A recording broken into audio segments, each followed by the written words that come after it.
All right, we'll call Judiciary Committee hearing to order. Madam Secretary, please call the roll. Evans. Here. Beat. Here. Ellabrock. Here. Anderson. Here. Coleman. Davis. Here. Mackey. Here. Reedy. Here. Riley. Here. Sauls. Okay, folks, hold on. Folks, I don't have I don't use a gavel. There's still some talk. We're having trouble hearing up here, and we're on public mics, so if you could keep it down. Please proceed. Here. Sauls. Here. Thrower. 9 present. All right, we do have a quorum. A little bit worried about that early on. We're going to go immediately to executive session. First bill we'll be taking up is Murphy. I will make an announcement. We will not be taking up an executive session if you're here tonight only for those bills, House Bill 1670 sites, nor separately taking up House Bill 1575 Weeman for executive session. I move now that House Bill 1904 be voted do pass. Any discussion? Chair has an amendment ending in .01H to offer. It has been distributed. I move for its adoption. And let me explain this. Representatives Weeman and Murphy have been talking. Representative Murphy is consenting to this amendment. The amendment would simply add the House Bill 1575 to the title of Murphy's bill, House Bill 1904. I'll call it my mistake. That's what we thought the committee substitute was doing, but it kind of reversed that order. So we're correcting that with an amendment. Weeman and Murphy will be joining together in House Bill 1904. Any further discussion on that amendment? Seeing none, all those in favor of adopting House Committee Amendment 1 signify by saying aye. Aye. Opposed, no. The ayes have it. You've adopted the amendment. I move to roll House Committee Amendment number 1 into a new House Committee substitute and to adopt the substitute. All those in favor signify by saying aye. Aye. And opposed, no. The ayes have it. You adopted the substitute. I now move that House Committee substitute for House Bill 1904, again, that's Representative Murphy's bill, be voted do pass. Discussion. Representative Reedy, go right ahead. Thank you, Mr. Chair. Just to make a comment on some of these bills that we're executing out, I'm not going to vote against them coming out of committee. I want to give the bill sponsors a chance to further their bills on down the way. But I might not be voting for them on the floor, but I just want to make that clear that I will be voting to get them out of committee. Thank you. And technical correction, that's I move that House Committee substitute for House Bill 1904, and now House Bill 1575 be voted do pass. Further discussion now on those bills as labeled. Seeing none, Madam Clerk, please call the roll. Evans. Aye. Beat. Aye. Ellabrock. Aye. Anderson. Coleman. Davis. Aye. Mackey. No. Reedy. Aye. Riley. Nope. Sauls. Nope. Thrower.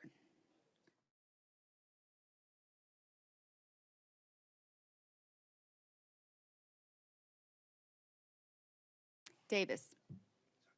Aye.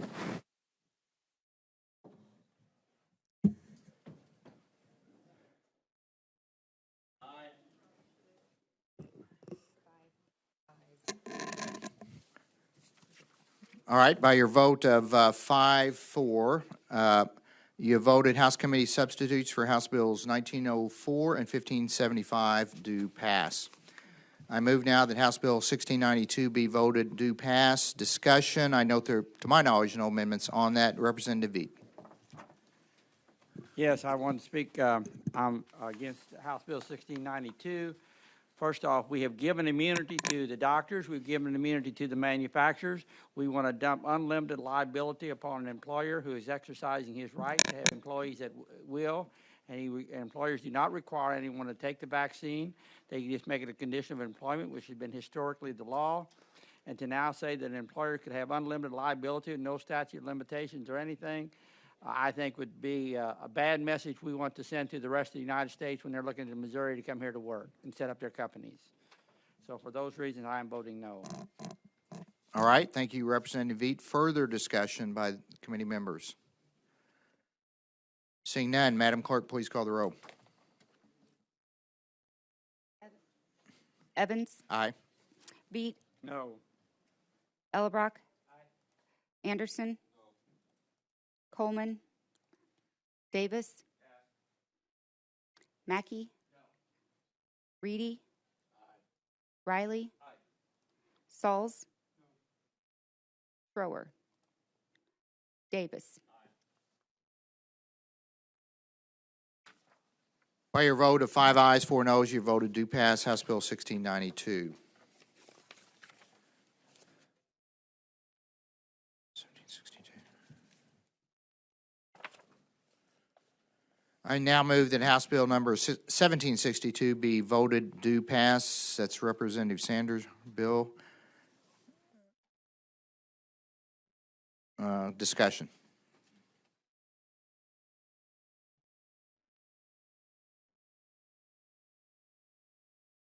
Seeing none, Madam Clerk, please call the roll. Evans, Aye. Beat, Aye. Ellerbrock, Anderson, Coleman, Davis, Mackey, Reedy, Riley, Sauls, Thrower, Davis. By your vote of 5 ayes, 4 noes, you voted do pass House Bill 1762. Now we'll be moving into other bills. Still have several. The first is, let me get to it in my list. I move that House Bill 1699 be voted do pass. Discussion. Part of that discussion, I have House Committee substitute ending in .02C to offer. It has been distributed. I move for its adoption. Discussion, I'll start that off. The bill sponsor, Representative Roberts, being responsive to committee comments last week, worked with the chair, actually, I think the what I call my key three, Representative Elbrock, Representative Veet. We've looked at this bill, offered some suggestions. He adopted those suggestions, and that is now the House Committee substitute. I'd be glad to, because I helped work on that, answer any questions about that. Further discussion.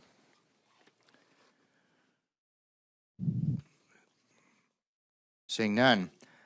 All those in favor of adopting the House Committee substitute for House Bill 1695 signify by saying aye. Aye. Aye. I'm sorry. Opposed, no. The ayes have it. You've adopted the substitute, and I now move that House Committee substitute for House Bill 1699 be voted do pass. Discussion on the substitute. Seeing none, Madam Clerk, please call the roll. Evans, Aye. Beat, Aye. Ellerbrock, Anderson, Coleman, Davis, Mackey, Reedy, Riley, Sauls, Schroer, Davis.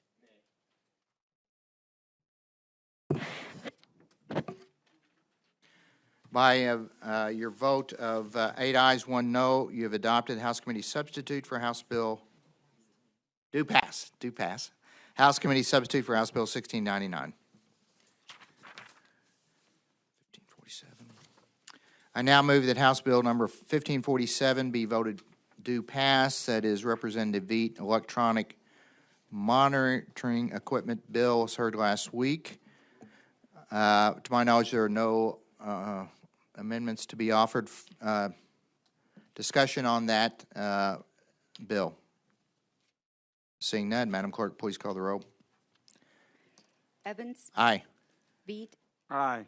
Ellerbrock, Anderson, Coleman, Davis, Mackey, Reedy, Riley, Sauls, Schroer, Davis.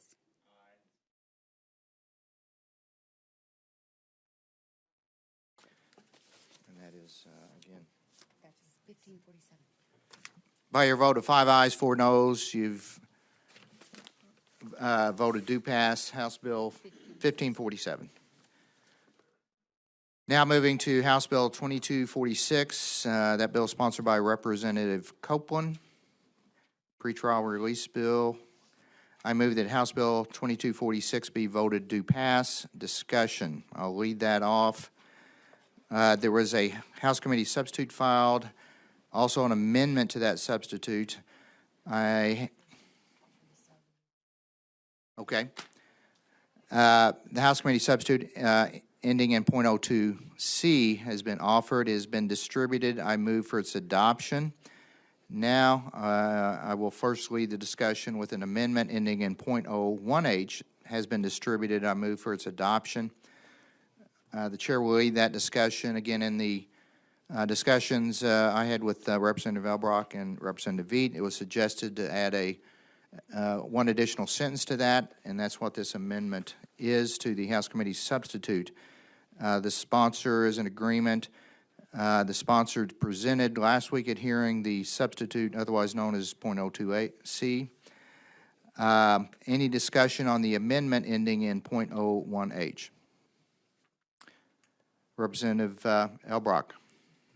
Just wanted to say that Just wanted to say that the amendment that's being offered, the 01H, is something that I think does satisfy some people's concerns that these factors alone would be the ones considered. It allows for additional factors required by law, which means constitutional protections remain in place by adding the phrase "in addition to any factor required by law," because the Constitution is the law. So that should assuage some people's fears about the strictness of this requirement. So thank you.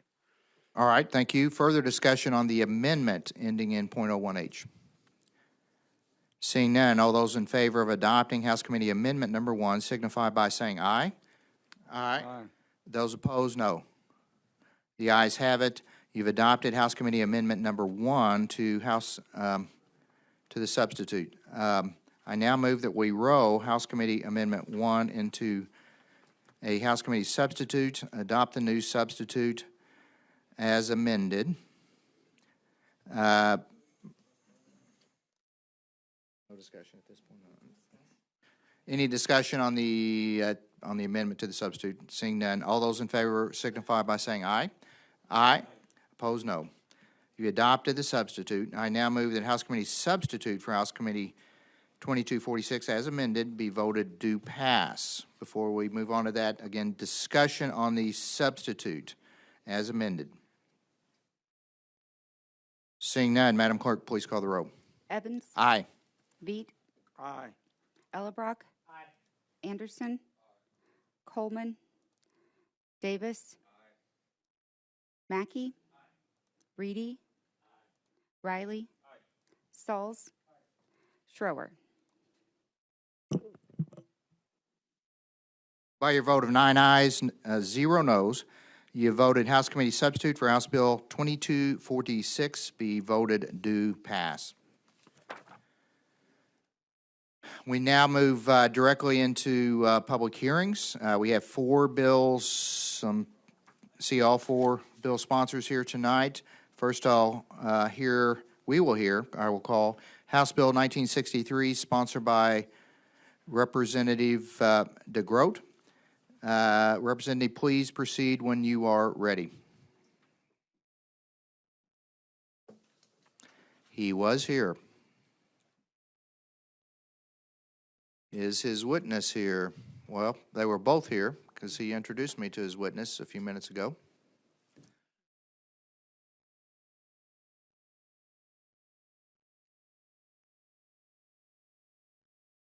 the term we use? On that bill or all bills? Can I just? Can we move on, come back? Okay, we're going to move on and skip that one and come back unless he appears immediately.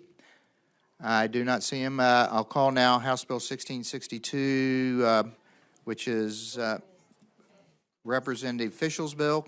Please proceed when you're ready.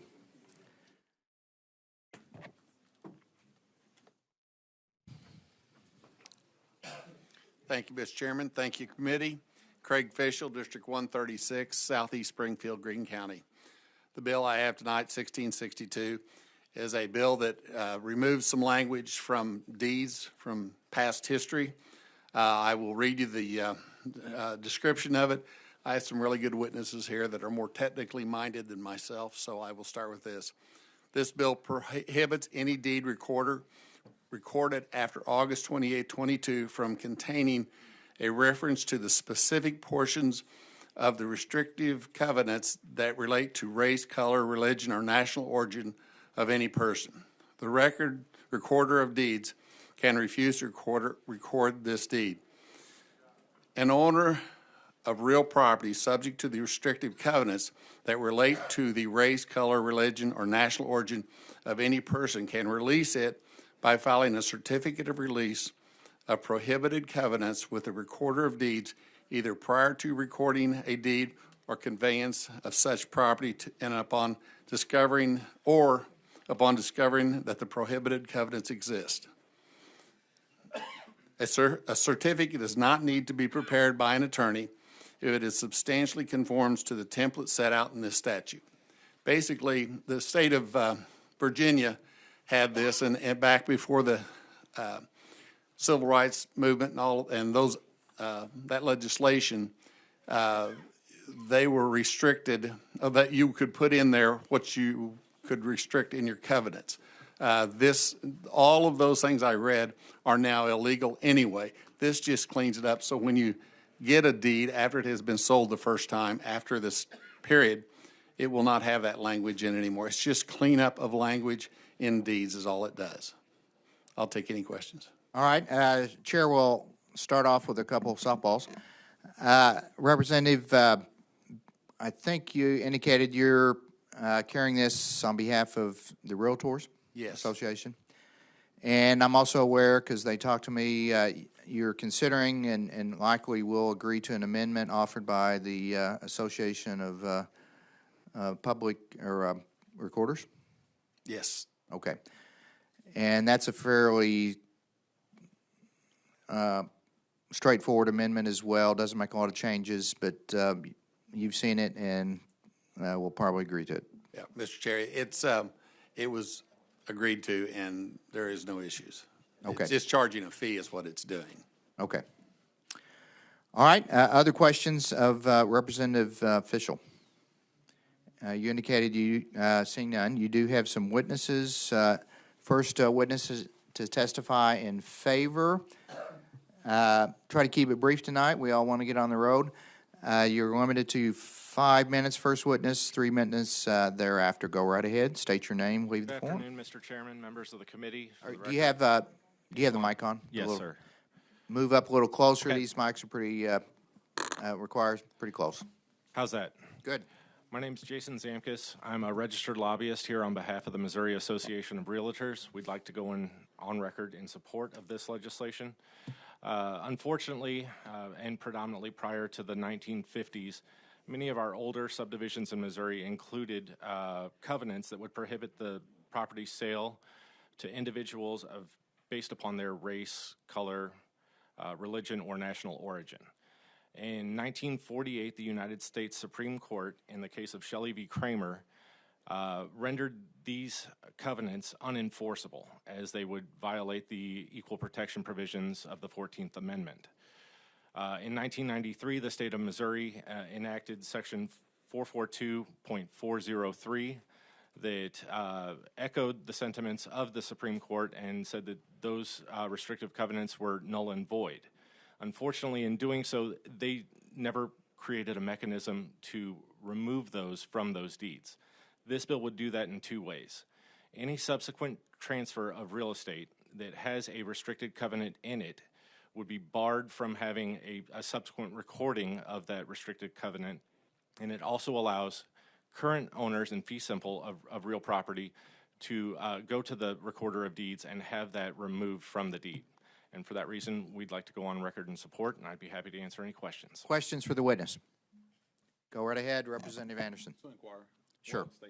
Thank you for coming here. I just wanted to bring notice that Shelley V. Kramer, that house is actually in my district in Labadie in the 76th district. So thank you for bringing this. Absolutely, sir.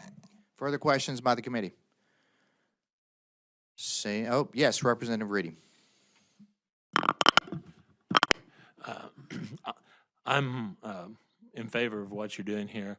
As far as going to the recorder's office and removing those things from their deed, how will that process work, and what will be the county's responsibility or the recorder's responsibility in that? So my understanding is that an attorney can actually prepare the deed filing. There's been an agreement with the Recorders Association for a nominal fee to process the request. It should be fairly simple, from my understanding. Okay, thank you. Other questions? Seeing none, thanks. Thank you. Anyone next? Yes, come right up. State your name. Drop off your form. Chair, members of the committee, Jessica Petrie here on behalf of the Recorders Association of Missouri. As the sponsor said and the previous witness said, we've worked closely with them, and we think this is something that's very achievable for our office. We know that when somebody comes in with that certificate of release, we can just go ahead and record that like we would any other document.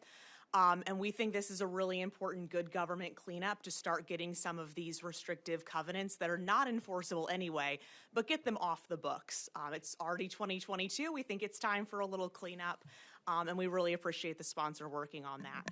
As was alluded to, we had some proposed changes that the sponsor has been very amenable to, primarily subjecting the certificates that somebody would go ahead and record releasing their property from the restrictive covenants.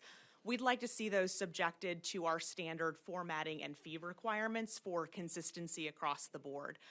For a one-page document, which is what we imagine this would be, it would be $24. In a property transaction, that's pretty nominal. Most of it goes to the county employee retirement fund and county general revenue, but $5.50 of that does stay with the recorder's office. It's not so much about the $5.50, it's about consistency across our documents. Same with the formatting requirements. So we just really appreciate how wonderful the sponsor's been to work with, and you all for taking the time to consider this. Committee questions? Seeing none, thank you. Anyone else here in favor to testify in favor of this bill? Seeing none. Anyone here to testify in opposition to this bill? Seeing none. Anyone to testify for informational purposes only?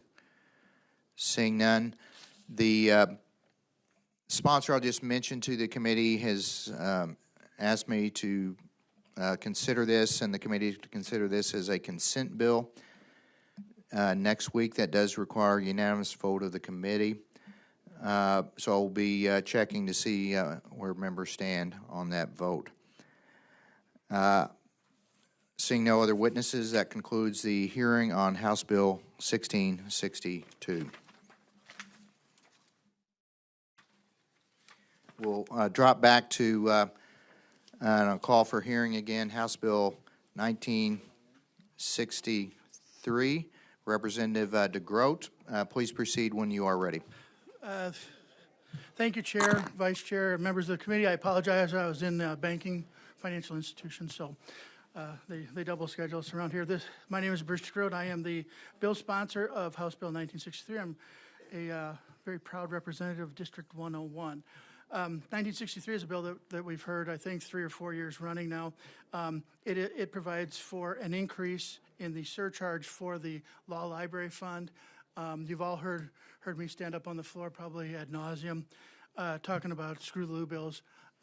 This bill does increase the fee for the filing fee in St. Louis legal cases from a $15 fee for the law library up to $20, so it increases it by $5. Unlike the screw the loo bills that I'm so much against, this truly is a situation where we've got the users of the court paying for a law library that they use.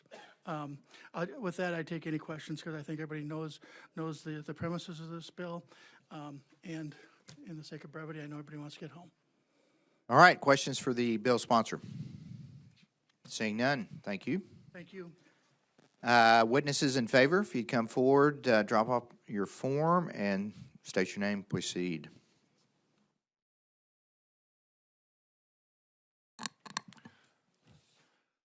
Mr. Chairman, my name is Bob Durker. I'm the current president of the Law Library Association of St. Louis, and formerly a member of the 22nd Circuit and a regular past and present user of the law library in the Civil Courts building in St. Louis. I'm here to entreat the committee to approve this bill. The court cost in the city for law library purposes has not been increased since 1996. Jackson County has a $20 fee in place. St. Louis County is authorized to levy a fee up to $20, but since they have so many filings, I don't believe they've had to do that. But our revenue has been stagnant, and partly due to venue reform, which I'm not here to criticize, but it has had a financial impact on the library.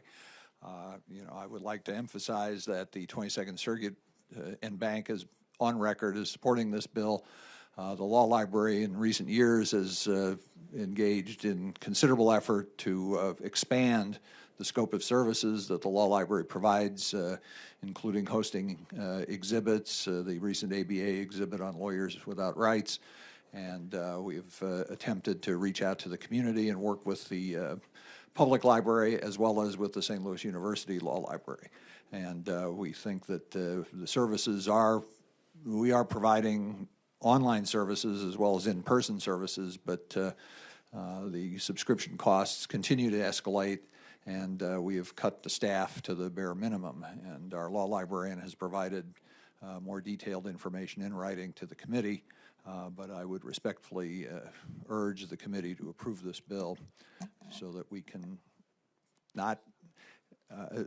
maintain an adequate level of service for the bench, the bar, and the community in St. Louis. The law library in St. Louis is the oldest of its kind west of the Mississippi, so I think it's a valuable civic asset as well. I'd be happy to entertain any questions of the committee. All right, questions for the witness. Just a couple quick questions and a comment by the chair.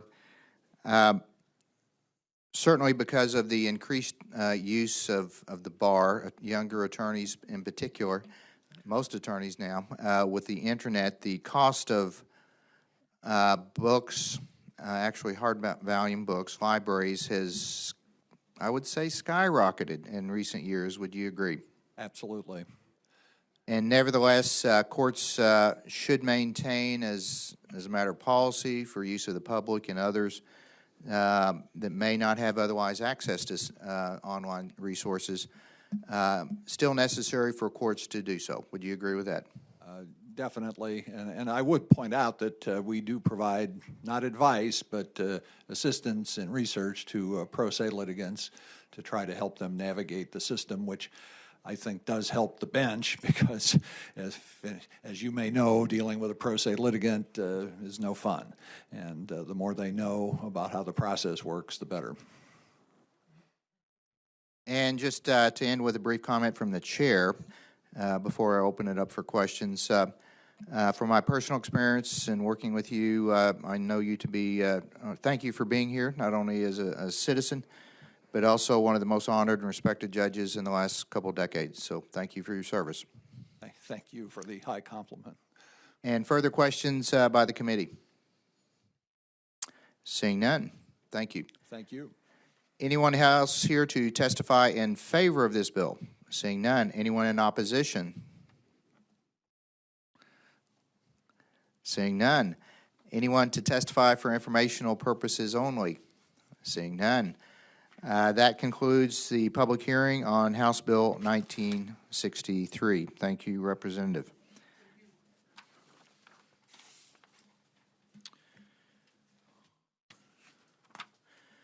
We'll next move to now call House Bill 2005, sponsored by Representative Hafner.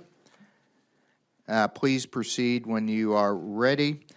And just to clarify before you begin, Representative, I did distribute to the committee a House Committee substitute. It is my understanding you'll be proceeding on that substitute tonight. Yes, sir. With permission of the chair, please proceed. Thank you, Mr. Chairman and members of the committee. For the record, Representative Mike Hafner, representing Missouri's 55th Legislative District in Cass County. And this is going to be another eminent domain bill. So we were just here a short time ago, and for the sake of time, I'm not going to be going through the specifics of what we talked about last time. I'm going to concentrate on the differences. This is a different bill. And I want to start out by saying last time we talked a lot about the responsibility of the Missouri legislature. I hope we can put that away now.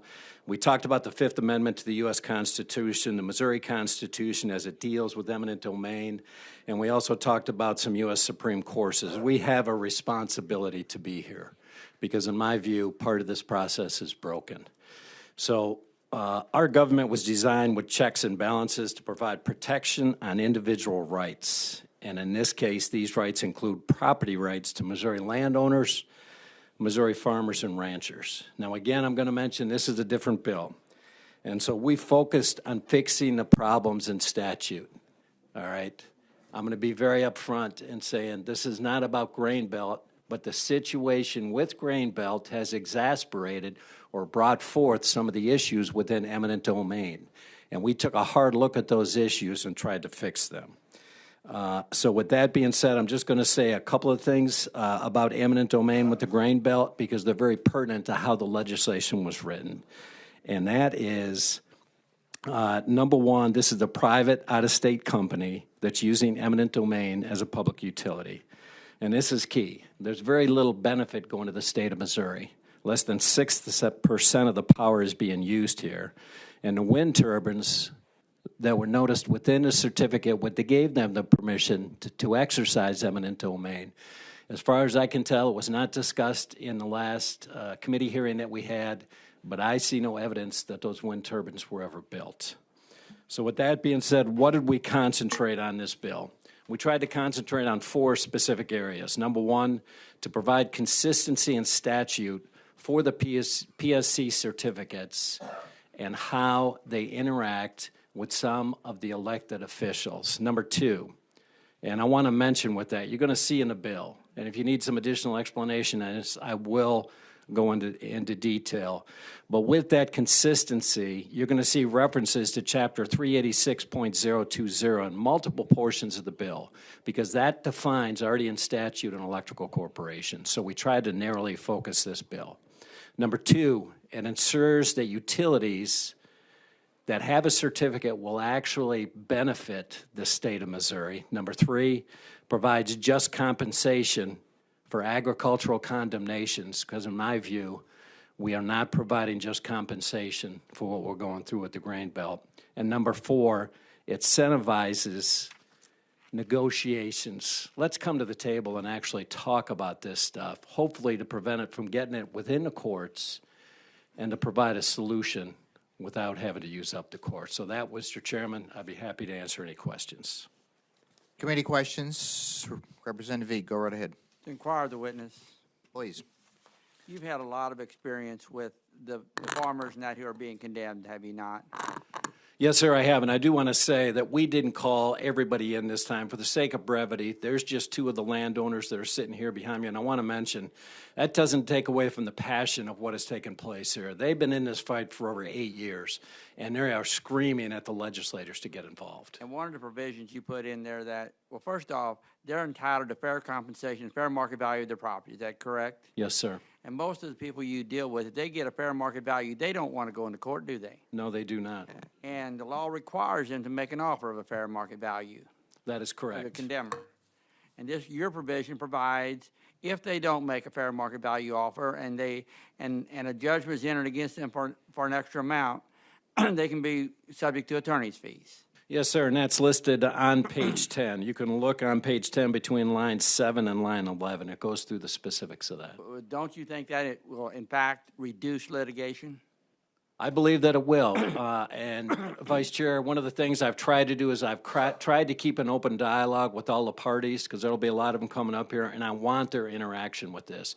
They view this as it's going to clog up the courts. I view this as there's going to be individuals going to the negotiating table to prevent this from clogging up to the courts. And if they go to trial and have to go through a whole trial to get fair market value and then still have to pay their attorney's fees, they have not received fair market value, have they? The landowners will not receive fair market value in that circumstance. You and I have discussed several other areas in this, but we may have to make some technical amendments too, correct?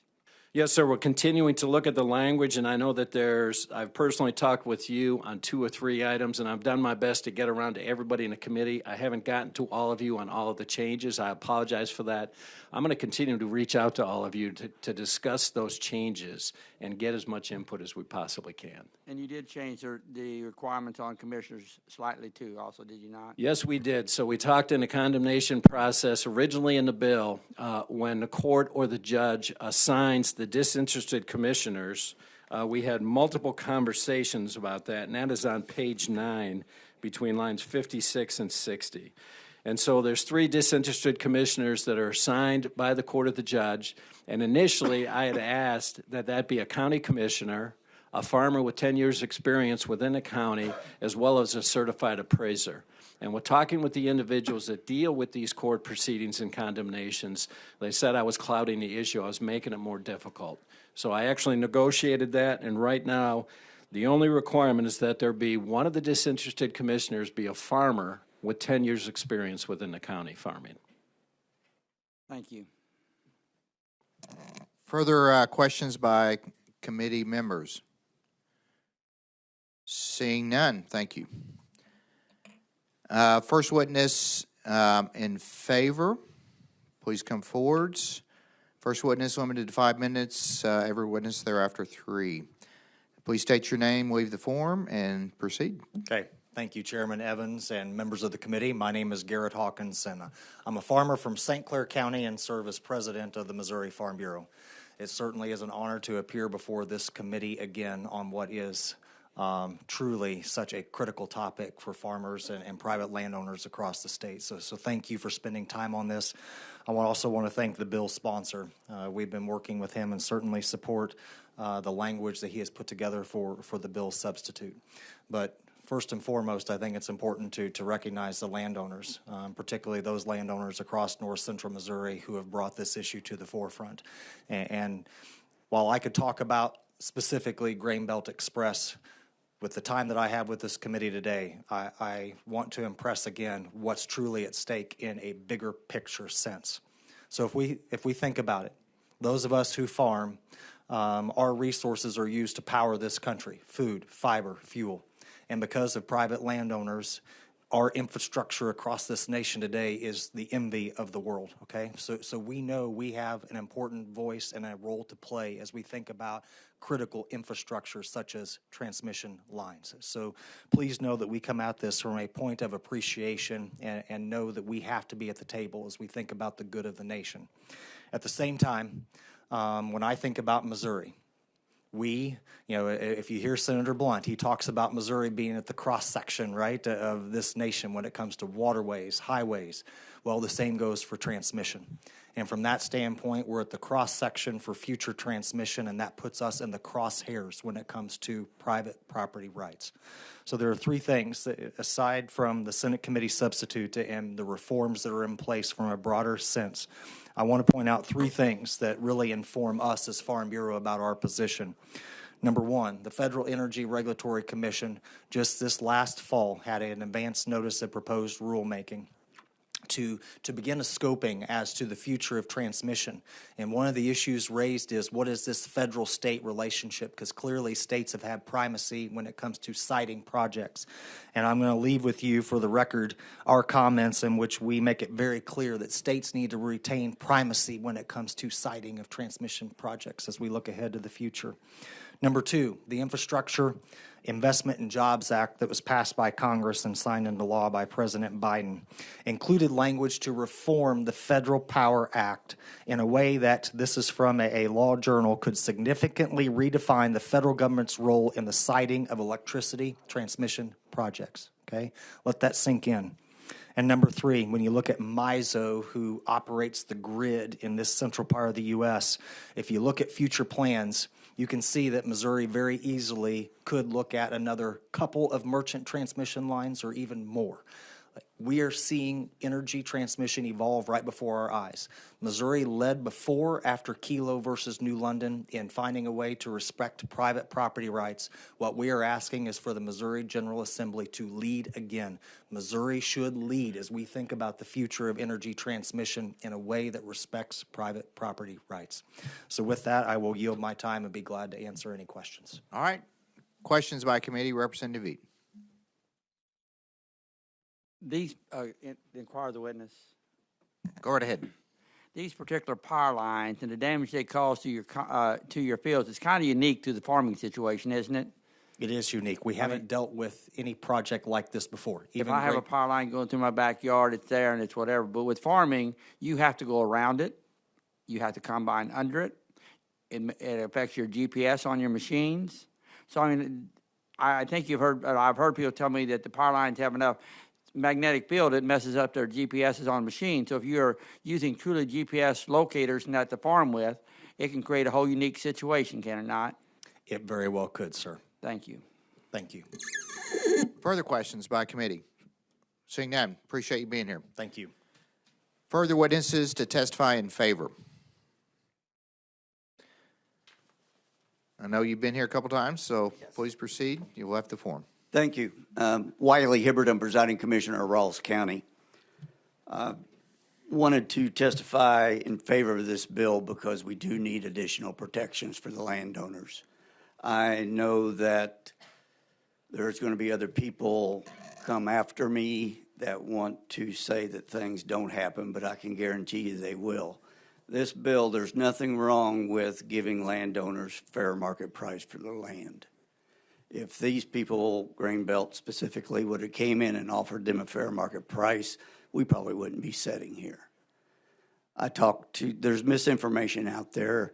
There are contract land services going around telling people that Illinois is within days of granting a permit, and that's just wrong. The way they're handling the people, saying, just what do you want for your property? And they say $20,000 an acre. They say, no, we can't do that. Make another offer.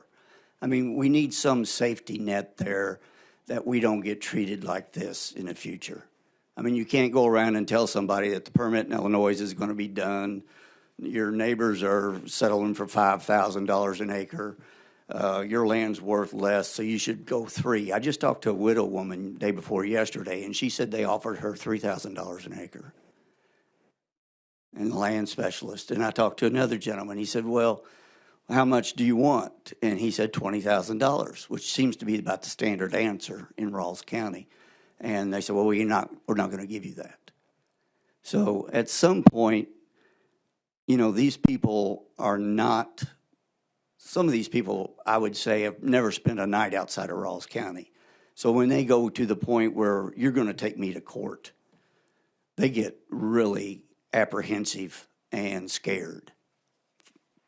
And that's a true word. They're scared to go to court because they don't know what's going to happen. If we have the disinterested commissioners appointed by the judge, as this bill outlines, that will help them, give them some relaxation and be able to negotiate. But right now it's like, this is us. We're going to take your property. This line will be built. Now you can take this offer or we'll take you to court. And we do need some kind of protection where these people have some voice in Jefferson City. Garrett talked about the merchant line. There's this grain belt line had 3 proposed routes, one through Iowa, one through Missouri, and one through Arkansas. The state legislatures in Iowa and Arkansas both shut them out. So being on the cusp between the MISO region and the western region, you can account, there's no way they're going to go through Iowa or Arkansas, so they're going to come through Missouri. So when he said 3 or 4 or more, you can count on the next one coming through Missouri, whether it's 1 or 10, they're all coming through here. I don't, I got to say something here. Back to the misinformation. We sat here whenever it was when I spoke before you gentlemen and ladies. The constitutional scholar that came up here said they didn't have anybody in condemnation proceedings. And we proved to them that was wrong. They have 5 at that time. Now they're up to 6. So if their own attorney doesn't know that people are being condemned, and their senior vice president for Invenergy doesn't know people are being condemned, what chance, and they tell that to you because that's what they wanted to say. If they treat you all like that, how do you think they're treating us? We have no power. You all have power, and still they misled you. I mean, even if it was an honest mistake, I mean, how many people do you need to condemn before it shows up on your radar? These are farm families that are going through nights of angst and anxiety. And it doesn't even show up enough that they keep track of it. Sorry, your time is up. I'll give you just a little bit to No, wrap up. that's all I had, and I almost didn't say that. So. All right. Thank you for your time. Wait. Okay. Questions? Representative Eaton. Yeah, and I think you told me your job is Commissioner of Rawls County. That's correct. So you know these people. I do. And you know that if they had made a fair offer, you don't have to have commissioners, you don't have to have a judge or anything. You sign it and it's a deal and done. That is correct. And of these people that you dealt with, do any of them appear to you like the time, well, I just want my day in court. I want to stand up in front of a judge and jury and be intimidated and cross-examined and abused? Absolutely not. And do you think then this additional provision in this bill that provides, if they don't make a fair offer and you have to go to trial and you get more, then they have to pay attorney's fees. Do you think that's a fair way to try to get people to the table and get a reasonable offer so we're not putting these people through that? I think that's an outstanding idea, and anybody that had said that they made a fair offer or are making a fair offer should not be scared of that provision. And if they get the fair market value for their land, that still doesn't compensate them for all the anxiety, the stress, and emotional distress, and just the value they put in their land. An interruption of their peaceful lifestyle. That doesn't compensate for any of that, does it? No, nor their neighbors who have to look at it with no compensation. And you're a county commissioner, so you may be more familiar with being in court and that, but most people really are intimidated by the fact of walking into a courtroom. That is very much so. The courtroom is for bad people. That's where you go when you break the law. Forcing someone to make a fair offer would resolve most of 95% of our problems or the cases. I would say, yes. Thank you. And especially the attorney fees. Yes, sir. Yeah, Chair just had a quick question. From last year, I recall testimony from some farmers, and want to ask if it's true in your county as well. There were several farmers that testified they already had multiple transmission lines because this is kind of an ideal flat area. They already had multiple lines running through their properties. So this wasn't the first, and probably won't be the last. Right. Is that also true in your county that because of its unique situation there and its flatness and geography, that some of these folks already have multiple lines going through their property?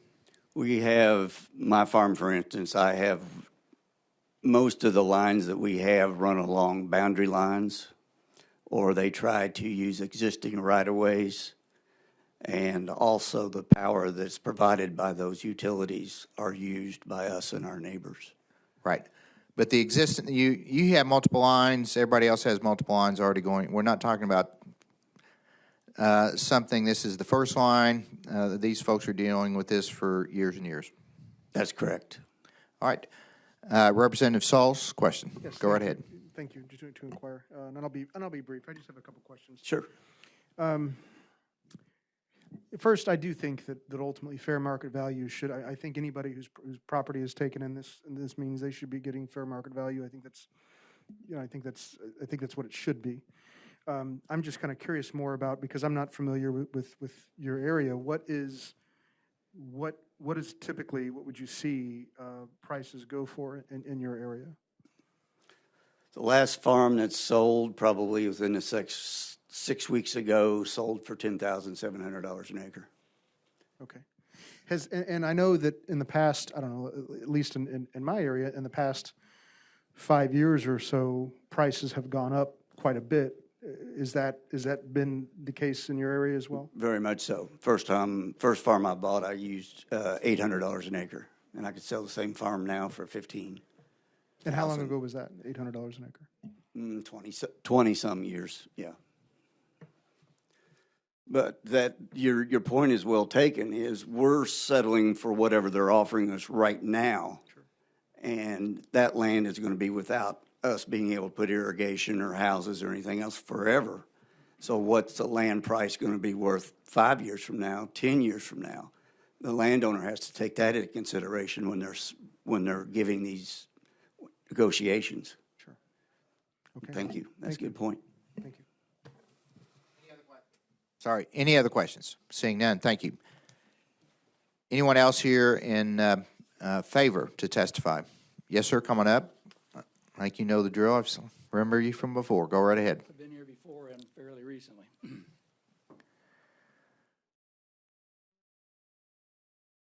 Be sure to leave the form and state your name. Yes. Thank you, Mr. Commissioner. Close enough. Go right ahead. Chairman and members of the committee for the opportunity to give testimony for this bill 2005 today. I'm David Carpenter. I live in Monroe County. I'm not a county commissioner. I'm not an attorney. I'm a landowner. The kind that this bill 2005 is intended to protect. I like this bill because it strengthens the heritage value for property owners in a family, property owned by a family who have owned the property more than 50 years. As I have testified several times before in this committee and in other committee meetings, my family has owned our farm for over 200 years. We have a very strong emotional tie to it, and we value it very highly. I also like that Bill 2005 requires advanced approval from the county commissioners of impacted counties before consideration by the Missouri Public Service Commission. This level of county commission authority could have prevented the 8 years of struggle between landowners and the GBE people. At the January 26th hearing of Bill 1876, one of the Invenergy attorneys for GBE, for the GBE project, repeated that their intention was to use eminent domain very sparingly and only as a last resort. My understanding is that about 60% of the landowners that are impacted by that project have still not signed a voluntary agreement, and that's after 8 years of GBE and Invenergy leaning on us. In the 126 committee hearing, one of the Invenergy attorneys used the term recalcitrant landowner, and that just kind of stuck in my mind. I am a recalcitrant landowner. It's kind of a big word. She used that to describe those of us who have refused to cooperate with this. It sounded to me like she thought we were just in the way. Our rights as landowners were a very secondary consideration. If Bills 1876 and 2005 had been part of Missouri law at the beginning of the GBE project, maybe it would have been a friendlier plan that they presented. To put the line underground, maybe, along existing railroad or right-of-way or highway right-of-ways, if they had understood that county commission approvals were required in advance of PSC consideration and in advance of any chance of receiving eminent domain authority. I wonder how far the $52 million Invenergy says they've spent so far would have gone toward putting the GBE line underground. Maybe construction of the line would have been completed by now and with strong landowner approval. Any questions? Questions of this witness? Thank you again for driving all the way. We appreciate your testimony. Anybody else in favor? Come on up, state your name. Leave the forum.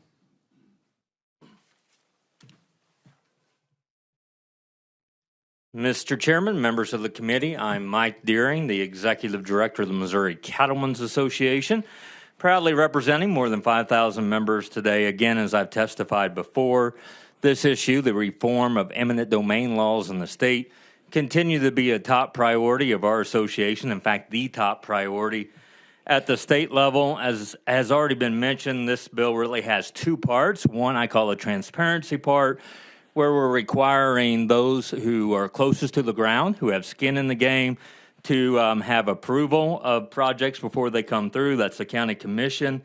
And then also ensuring that when the court has to appoint disinterested commissioners, that farmers and ranchers are included in that. The opponents to this have already testified that they have no desire to go through urban or suburban areas, so it's going to be going through America's heartland here in Missouri, so definitely impacting farm and ranch families, multi-generational family farms, so it's important to have a farmer or rancher as a disinterested commissioner. The second part of this, which we believe is very important, is ensuring that farm and ranch families and all landowners receive fair and just compensation for the land. Let me clarify, we believe that's important, but if you ask any of our members or any impacted landowner about this part, they will simply roll their eyes, because to them it's not about the money. It's about the blood, sweat, and tears. It's about the land ownership, as these farms have been in the family for generations. Lieutenant Governor Mike Kehoe is a first-generation family farmer, is a rare commodity in the state. Most of these farms are multi-generational, and so they don't care about the money. You could put 500% in here, and it wouldn't make any difference. And so one of our members, and I thought they said it well, they said, Mike, what is 150% of fair market value for land that I don't want to sell? And I'm not speechless very often, but I can't answer that question. So it's not about the money to these people, but I do believe that we have to ensure that we're not giving away cheap land to private companies confiscating it. So again, I want to emphasize on behalf of all landowners, it's not about the money. It is absolutely not. And I think Wiley mentioned it well. In 5-10 years, your kids can't build a house there. You can't do this and you can't do that. And so the lasting impact of this is priceless, in my opinion. So with that, thank you again for the opportunity to testify. And I hope we can finally move these bills forward through the House, which I'm confident, and maybe through the interesting Senate as well. Any questions? All right. Thank you for your brevity. I'll remind everybody, give a little bit of leeway, do give leeway to lay witnesses that travel to come down here. I understand that, and limiting it to 3 minutes is kind of tough for you folks, but those that are with an association, the first witness 5 minutes, 3 minutes thereafter. Try to keep that pretty strict. You're under the time. Questions by the committee? Seeing none. Thank you very much. Anyone else in favor? If you'd come up. You do need to fill out a witness form. Have you done so? Yes, sir. I did it online. State your name. Go right ahead. Mr. Chairman, members of the committee, Ben Travellis, Missouri Corn Growers Association, for reasons that have been stated today, would like to go on record in support of this legislation. When it comes to owning and operating a farm, there's nothing more integral than property rights, and we feel that this legislation would bring the necessary reforms to eminent domain and ultimately protect farmers' property rights. And with that, would love to take any questions. All right, very brief. Questions by the committee? Just scratching your head? Seeing none. Thank you very much. In favor? Anyone else? Going once, going twice. All right, seeing no others, Let me get hands that may be opposed, just to get a hand count. 5 or 6, maybe 7, somewhere in there. First witness against. You'll get 5 minutes. Everybody else 3. Please proceed. Good afternoon. It's Be sure and get close to the mic. yeah, good. It's good to see you again, Peggy Whipple. I'm here today on behalf of the Grain Belt Express LLC. I'm an attorney. You may recall from last month when we were all here that before I had this job, I spent over 10 years defending the Missouri Public Service Commission, the state of Missouri, her employees, her statutes, and perhaps most importantly, her legal expense fund. And so with that history, Grain Belt has asked me to talk to you about the legal flaws in this particular bill, HB 2005. And I'm here to tell you this afternoon that I see at least 4 grounds for HB 2005 violating the U.S. Constitution and the Missouri case law. Briefly, number 1, HB 2005 violates the Dormant Commerce Clause of the United States Constitution. Number 2, it violates Missouri Supreme Court law, which affirms the primary authority of the Missouri Public Service Commission, and I'm going to quote now, that transcends municipal or county lines to ensure uniformly safe, proper, and adequate utility service throughout our entire state. Number 3, HB 2005 is so vague that it fails to provide any standard whatsoever for a county commission's decision to withhold its resolution of support. And number 4, and this is probably the most far-reaching, HB 2005 violates the long history of Missouri case law that upholds both the legal and practical distinction that has always been in Section 393-170 that distinguishes between line certificates and area certificates. And so HB 2005, if it is passed into law, it will obstruct all new and upgraded electric, gas, water, and sewer projects. This is a very overreaching bill. If it's passed into law, like we talked last month, the legal challenges will be substantial. One more thing I want to say before I just answer whatever questions you have, and I'm happy to focus on any or all of these 4 points and give you the law. When I was here last month, you did ask me some factual questions, and since my focus is on the legal challenges, I didn't know the full answers to your factual questions, but I did some inquiring.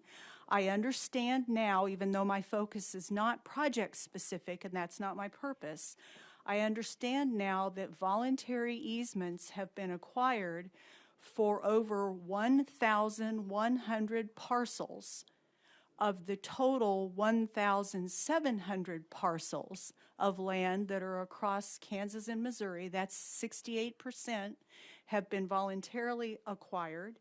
And I also did ask about actual legal proceedings for eminent domain or condemnation because, like I said, that wasn't my purpose last month.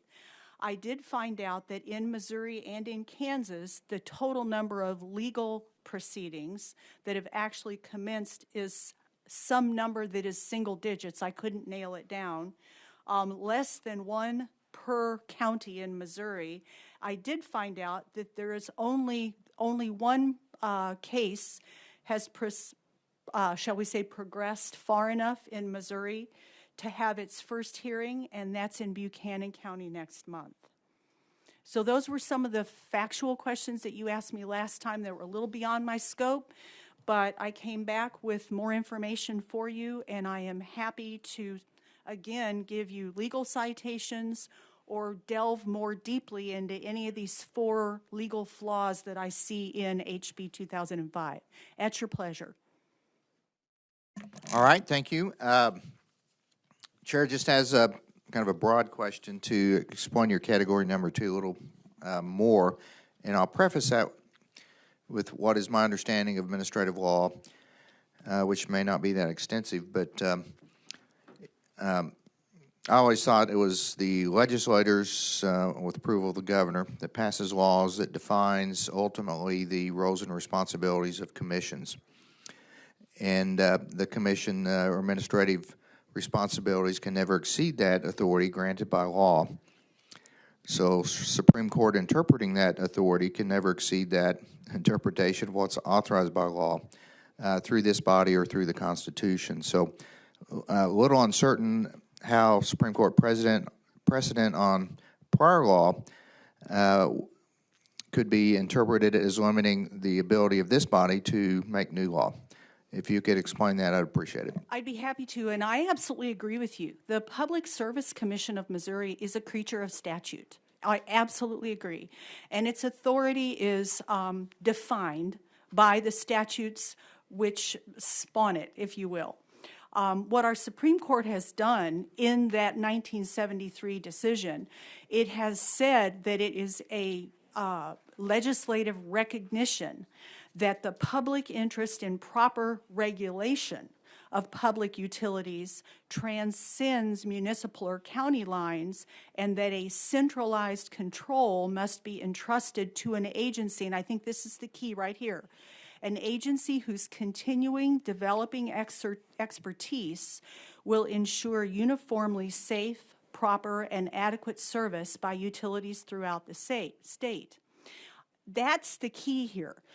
HB 2005 would permit a single county who lacks expertise in utility regulation, perhaps lacks expertise in utility operation, and certainly, understandably, will not have a statewide perspective. What will happen is we will degrade both the reliability and the resiliency of our electric grid, and of course, don't forget, we're talking about gas, water, and sewer as well. We all understand that utility infrastructure is so expensive that we don't have the same thing as free market competition there, right? We don't have 19 power lines running right along next to each other, and we wouldn't want that anyway.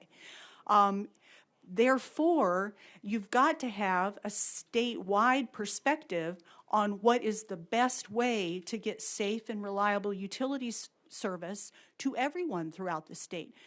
I don't know how we would expect a single county to take on that responsibility and to handle it well, because their duty, of course, is only to their county, not to their whole state. I think we actually put them in a terrible position.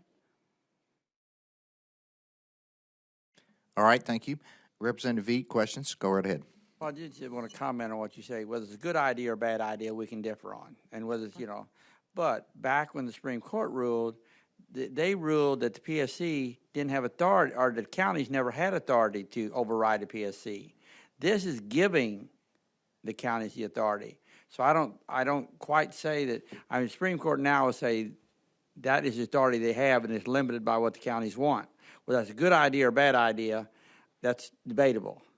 And you have your opinion, we have ours, or whatever. But I understand. But what they ruled back then was there was no basis for the counties to make that decision. And we, in fact, here would be giving them that. You are right. They, of course, recognize the sound reason why we don't put that responsibility on a single county. Okay. Thanks. Representative Riley, go right ahead. Just a couple questions real quick. So, point of clarification, are you testifying about the committee substitute or the underlying bill? I know there was some fairly significant revisions made in the committee substitute, so I just wanted to ask a clarification point on that. I am not positive that I have seen whatever your most current version is, but unless you tell me different, I do believe that these basic legal challenges, at least from what I've seen floating around, I don't think they have been remedied. Okay. All right. I appreciate that point of clarification. So next question, and everyone else's eyes are probably going to glaze over, but I'm a nerd, so I'm going to ask this question. So with respect to your dormant commerce clause comment that you see, yes. Can you give us a little more detail about why you think, what about this bill violates that dormant commerce clause? Sure. On its face, HB 2005, I am of the opinion, burdens interstate commerce because it allows a single Missouri county to prevent the construction of, and I'll use for example, the Grain Belt, a high voltage transmission project that other persons within the state and certainly surrounding states would consider essential for the reliable movement of electricity, to Missouri, across Missouri, and beyond Missouri. That is, of course, going to be interstate. You're going to have the same problem with natural gas lines. And remember, HB 2005 is addressing electricity, gas, water, and sewer. Anytime you deal with a utility that is in its infrastructure set up to be beyond Missouri, you're going to run the risk of violating the Dormant Commerce Clause because you're going to run the risk of burdening interstate commerce.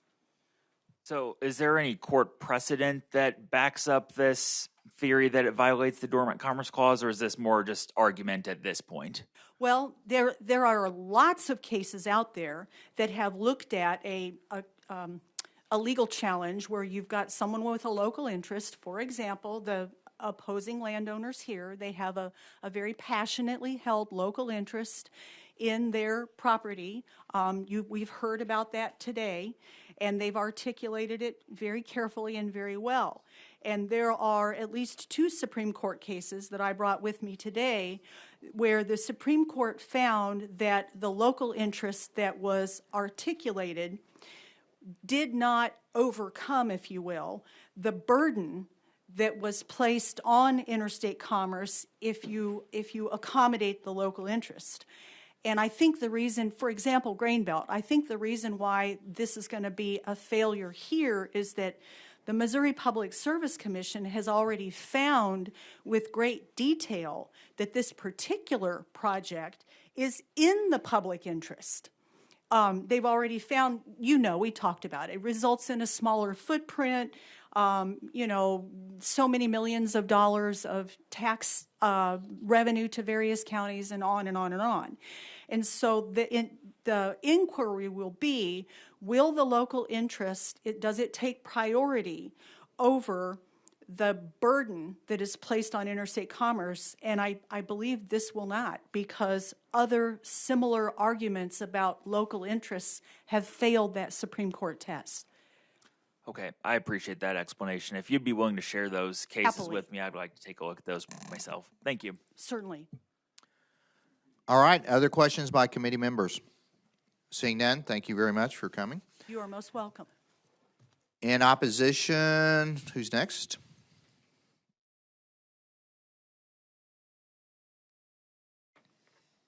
Go right ahead. And Thank you. just Thank you, before Mr. you start, Travers, we do not show online testimony form. Are you still here? So be sure and fill it up. Go right ahead. All right, thank you, Mr. Chairman. Mr. Chairman, members of the committee, my name is Jewel Lawson. I'm a registered lobbyist on behalf of the Missouri Association of Municipal Utilities. We represent over 120. Be sure and stay close to that mic. We lost you as you turned your head. Yes, sir. We represent over 120 hometown municipal utilities across the state of Missouri, many of which are in predominantly in rural areas in the state of Missouri. I will suspend all of the comments I've made in the past, other than to remind you as it relates to the Grain Belt Express. 39 of the cities that I represent will benefit from that project at a tune of $12.8 million a year. It's undeniable that if the project is built, there will be 1,500 jobs created regionally for 3 years. It'll bring $7 million in added revenues along the line on an annual basis to benefit those communities and those counties that they're in, including the school districts. And we find this project to be very important because it will we project that it will lower our cost, and we have testified and been found to be true that will lower our cost at a tune of $12.8 million, which would then be driven back into whether it's increased lineman pay or increased infrastructure improvement, or even lowering rates. It could be any of these things. These are publicly owned utilities, hometown, community-owned utilities that would benefit from this project. But as to 2005, I was just handed a copy of the substitute maybe 2 minutes before we walked up, so I haven't had a chance to review it. But under underlying bill, we would point out that we are local political subdivisions of the state, so unlike any other utility, whether we're water, wastewater, natural gas, electric, broadband, we have a public hearing process for any activity we do, and so that's above and beyond any other type of utility that you see. And I'm sure I'm getting close to my time, and I wouldn't want to go over my time. I've got a little bit of time. I just want to point out that we are not for profit, and we also are transmission-dependent utilities, meaning that we don't typically own transmission in the state of Missouri. We're dependent upon others, and so any activity that you do that raise costs for others ultimately raise costs for our customers. I'm happy to answer any questions. Sure, and just to clarify the record, and my clerk actually told me I was wrong last time you were here. It sure sounded like you were intentionally criticizing the chair during your comments. I believe that not to be true now, so we'll clear the air on that. It was just a comedy of errors, your comments and mine happening simultaneously. So apologize for any misunderstanding. You didn't hear me and I didn't hear you, and we'll leave it at that. And I appreciate that, and I apologize to you that there was a misunderstanding. So, all right, very good. Questions by committee? Seeing none, thank you very much. Thank you.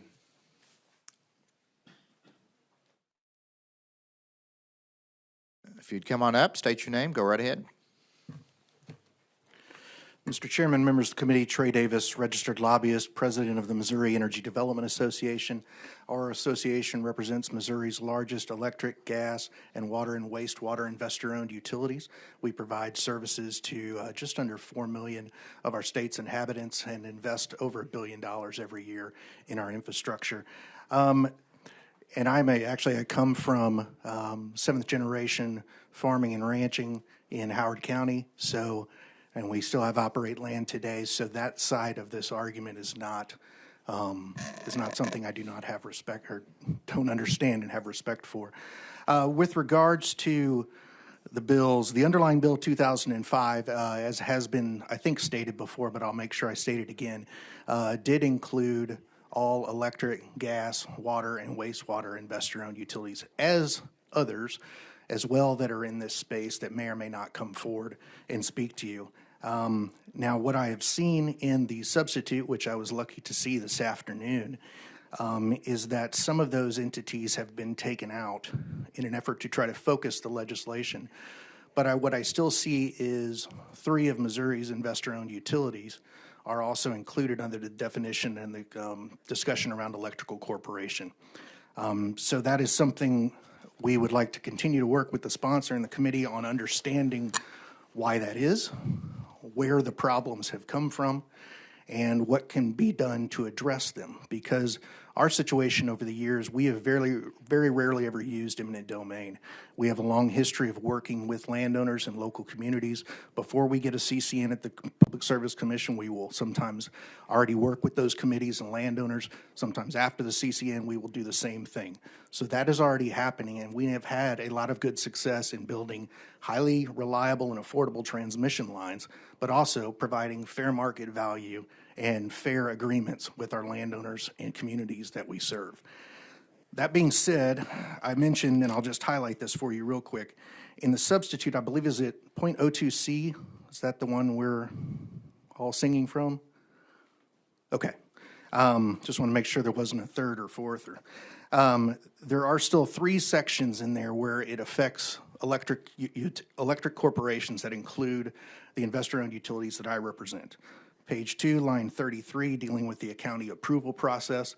That is something that is above and beyond what is done currently in the process. And as I mentioned before, we have not had situations where we have not been able to work with those local communities in the past. So to us, this is an added burden, an added step in the process. Page 7, lines 28 through 31, where we deal with the 150% valuation. That is obviously new as well. It affects our negotiations. That obviously would have an increased cost in many cases, and that cost. Okay, you need to wrap it up. Submit additional comments in writing. Any final thoughts? Yes. Page 10, line 7 also affects this as well. Okay, questions by committee? Be sure and submit additional comments. I am trying to keep all non-lay witnesses to 3 minutes. Thank you very much. Thank you. Who's next? Come on up. Mr. Chairman, members of the committee, Ray McCarty again, President of Associated Industries of Missouri. Want to go on record in opposition to this bill, the same as we did the earlier bill, for the same reasons that we need reliable and affordable electricity, and the line that we're talking about is renewable energy. I'm also happy to have that. Happy to answer any questions. All right. Representative Elbrock, your hand was kind of up. I'm trying to get your name correct this time. All right, thank you very much. We put his name on the back of the chair in case I forgot. All right, seeing no questions. Just a ranking minority member, but we do meet every week. Opposition, again, come on up.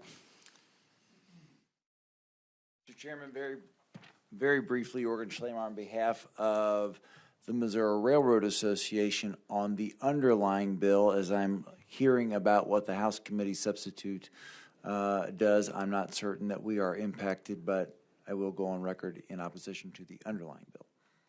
Okay. All right, and quite frankly, I did intentionally send out to the committee the committee substitute so folks would have knowledge of that, and would have made available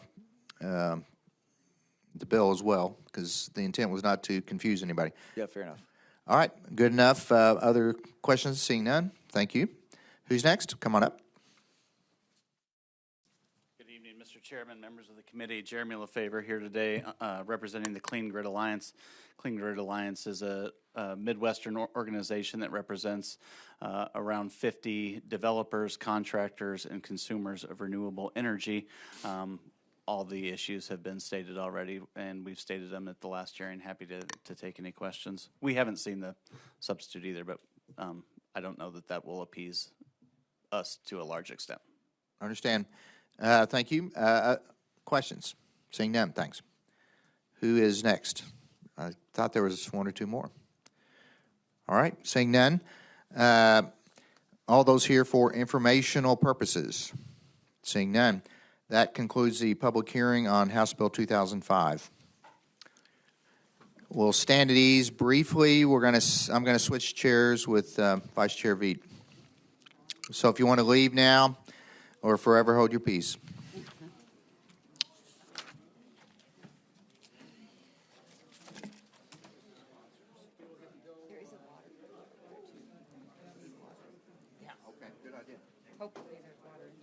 All right, we got the total script here.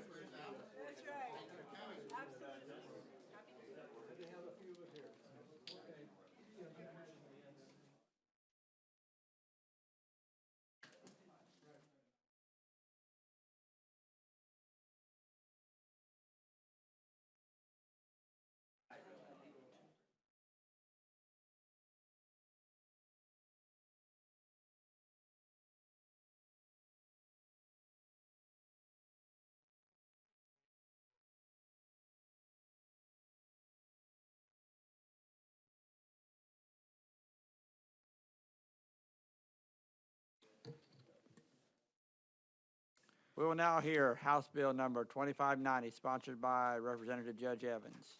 Will you proceed when you're ready? Thank you, sir. I am David Evans, representative of South Central Missouri, District 154. It's my honor to be here and present this bill. I can see how folks wanted to stay around and hear my exciting testimony. We do have one witness here to testify in favor. This is a bill that passed out of the House, I know, last year and I think the year before, almost unanimously. Maybe unanimously, I just can't remember. It was filed the year before as part of a much bigger bill. This is I'm doing this for the prosecutors, but I've actually personally had cases of these two different points within this bill. One of the changes would be in the definitional change, and I apologize in advance for talking about topics that are difficult and sensitive, and to use terms that many folks don't like to hear. So warning to the audience, if you have small children, you may want to have them go to another room. This adds to the definition of sexual contact in their criminal code. The words semen, fluid, other ejaculates to come in contact with a person. There is a question under existing law. Again, I had this very type of case, and that, quite frankly, happens sometimes with sexual perpetrators for a couple of different reasons. One of being grooming a very small child to accept sexual inappropriate behavior, and to prevent discovery of sexual inappropriate behavior against a child by an adult. We're talking about guys in this circumstance. Rather than penetrate a body of the child, which would often cause very visible and extensive injuries, particularly with very young children, it is not uncommon that they will achieve sexual gratification by ejaculating on that young child and advancing in such inappropriate behavior, getting worse and worse over time. So this would simply clarify Missouri law that doing such terribly offensive behavior with small children is wrong. Second, it adds to the definition of sexual contact with a student. Under existing law, if you're an employee of the school, you can't have sexual contact with a student. This would expand that definition to include any coach, assistant coach, director, whether it be of a private sporting program or coaching program involving a child under 18. So all of those, that category would be included, but also volunteer coaches, and I had that very case where a volunteer coach abused a child and came in contact with the child and was able to make those contacts by virtue of being an assistant coach. In both the cases I had, the prosecutor eventually dismissed them under Missouri law because of the uncertainty of whether these things were included in our definitions, and I think both were filed in federal court. So there is a confusion in Missouri law about whether assistant coaches that are volunteer, that same law applies. This would clarify and say it does, as well as to apply to any sporting program or any coaching program with a child under 18. It's inappropriate for that coach to take advantage of that relationship and abuse a child. And with that, Mr. Chairman, it certainly would be available for questions. Thank you for bringing this bill. You brought it several times, and I don't understand why it hasn't moved through the front of the line and be passed. It's been passed, and then it gets delayed for whatever reason. So I thank you for bringing it again. And are there any questions for any of the committee or the bill sponsor? Hearing none. Is there anybody here to testify in favor of House Bill 2590? Mind you do need a witness form. Yes, sir. Thank you, and good evening. My name is Amy Feit. I am the elected prosecuting attorney in Christian County, Missouri. I am here this evening on behalf of the Missouri Association of Prosecuting Attorneys to testify in support of this bill. As Representative Evans has already indicated, there is a need for the bill, and we certainly are very much in support of it. As he has indicated, it expands the definition of sexual contact, and as unfortunate as it is, it is necessary to have this additional language in order for us to have the ability to bring charges when this act occurs, which is basically that somebody masturbates and they just ejaculate on the child. I can tell you, I personally, and this would go back, we're going back probably almost 25 years ago when I served as an intern at the circuit attorney's office and was second chairing a trial. And one of the incidents that had occurred, the young child described as he peed white on my face. Right now, there's not a specific sexual offense that corresponds to that act. And so this is very necessary in order to be able to charge something that corresponds with the heinousness of and the depravity of what has occurred. So we very much are in support of that. Then with regards to the second aspect, it does expand the protections that are given to children under the age of 18 who are participating in other activities, such as, and we would be talking a lot about summer sports, if AAU programs, if you had like the summer cheer program, or even club sports that children participate in now that are done privately and they're not associated with school or a scholastic activity, and this expands that to make certain that those children are given the same protections as those who are on some type of school-related activity. And so we are very much in favor of this, and again, I would just thank you very much for taking up these topics. They are difficult topics, but they are ones that are very important with regards to protecting our community and protecting our children. So thank you very much, Representative Evans. Are there any questions of this witness? Thank you for coming here and sharing, and we appreciate your time. Anyone here to testify in opposition? Anyone here to testify for informational purposes? This concludes the public hearing on the Committee on Judiciary. We are adjourned. Thank you very much.